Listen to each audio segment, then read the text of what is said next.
Hello friends, இன்றைக்கி நம்ம வீடியோவில் என்ன பார்க்க போகிறோன்னா வறுத்தரைச்ச நண்டு மசால் பண்ண போகிறோம். அது எப்படி பண்ணலான்னு இப்போ பார்க்கலாம். பாத்திரத்தில் 3 ஸ்பூன் எண்ணெய் ஊற்றிக்கலாம். குட்டி குட்டியாக வெட்டினா அரை முடி தேங்காயை போட்டுக்கலாம். இல்லை துருவி கூட நீங்கள் சேர்த்துக்கலாம். தேங்காய் பொன்னிறமாக ஆகாத வரைக்கும் வறுத்துக்கலாம். தேங்காய் நல்லா வறுபட்டாச்சு. இன்னி 4 வத்தல் மிளகாய் போட்டிருக்கேன். காரம் அதிகமாக பிடிக்குன்னா கொஞ்சம் கூட நீங்கள் சேர்த்துக்கலாம். 3 ஸ்பூன் கொத்தமல்லி விதை சேர்த்துட்டு அடுப்பை சிம்மில் வச்சுட்டு நல்லா வறுத்துக்கலாம்.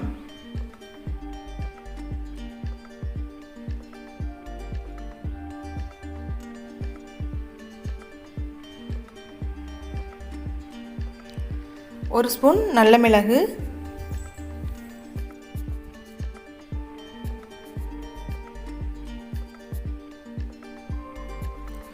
ஒரு ஸ்பூன் ஜீரகம், ஒரு ஸ்பூன் பெருஞ்சீரகம் எல்லாத்தையும் போட்டுட்டு நல்லா வறுத்து எடுத்துக்கலாம். நல்லா வறுத்து நம்ம செய்யும்போது மசாலாலாம் சூப்பராக இருக்கும். அதோட டேஸ்ட்டும் ரொம்ப அருமையாக இருக்கும்.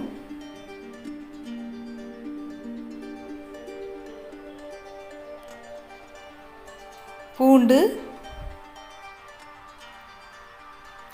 வெட்டிய இஞ்சி எல்லாத்தையும் சேர்த்து வறுத்துக்கலாம். நல்லா வறுத்தாச்சு. இதை மிக்சியில் நல்லா அரைச்சி எடுத்துக்கலாம்.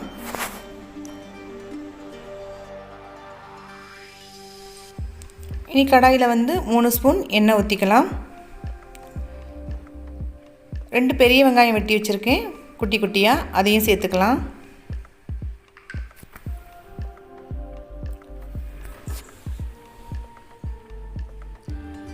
பெரிய வெங்காயம் பொன்னிறம் ஆகுது வரைக்கும் நல்லா வதக்கிக்கலாம்.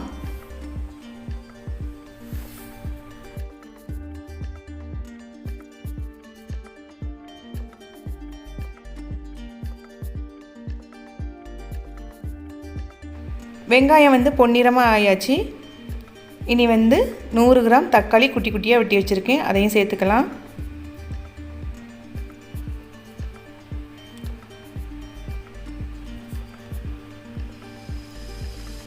தக்காளி நல்லா மசியது வரைக்கும் நல்லா வதக்கிக்கலாம்.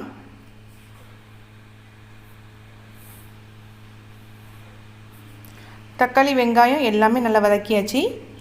எண்ணெய் பிரிஞ்சு மேலே வந்திருக்கு. இன்னும் நம்ம அரைச்சி வச்ச அந்த மசாலாவை சேர்த்துக்கலாம்.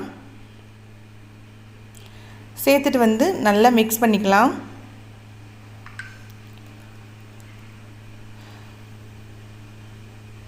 ஏற்கனவே நம்ம மசாலாவை வதக்கியிருக்கோம். இந்த தக்காளி வெங்காயத்தை கூட வதக்கும்போது இன்னும் நல்லாயிருக்கும். எண்ணெயெல்லாம் பிரிஞ்சு இப்போ மேலே வந்திருக்கு. தேவையான அளவு உப்பு சேர்த்துக்கலாம். இப்போ 1/2 கிலோ நண்டு நான் க்ளீன் பண்ணி வச்சுருக்கேன், அதையும் போட்டுக்கலாம்.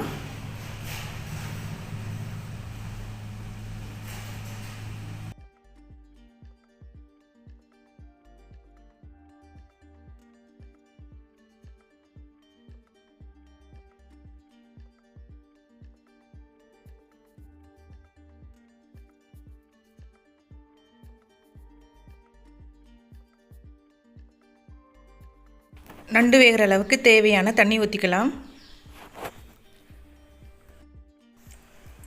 தண்ணி விட்டதுக்கப்புறமா லைட்டாக மிக்ஸ் பண்ணி விட்டுக்கலாம். மிக்ஸ் பண்ணதுக்கப்புறமா ஒரு மூடி போட்டு மூடி வச்சுக்கலாம். அப்பப்போ திறந்து பார்த்துட்டு அடி பிடிக்காத வரை கிளறி விட்டுக்கலாம்.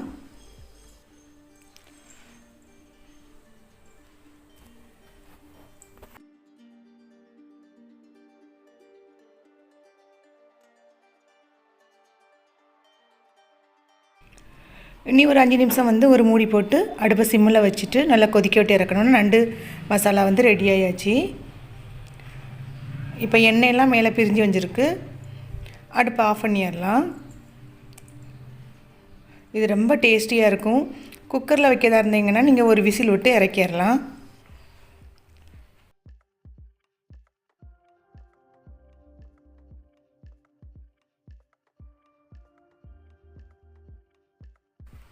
கருவேப்பிலை கொஞ்சம் சேர்த்துக்கலாம். கருவேப்பிலை சேர்க்கும்போது இன்னும் ஒரு வாசம் சூப்பராக இருக்கும்.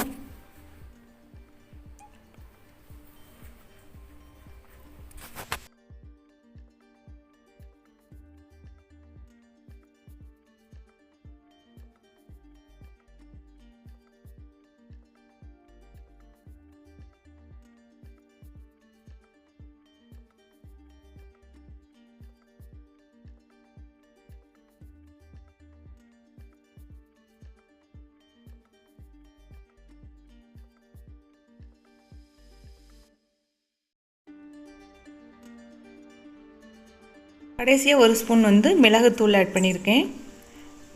மிளகுத்தூள் ஆட் பண்ணும்போது டேஸ்ட் நல்லாயிருக்கும்.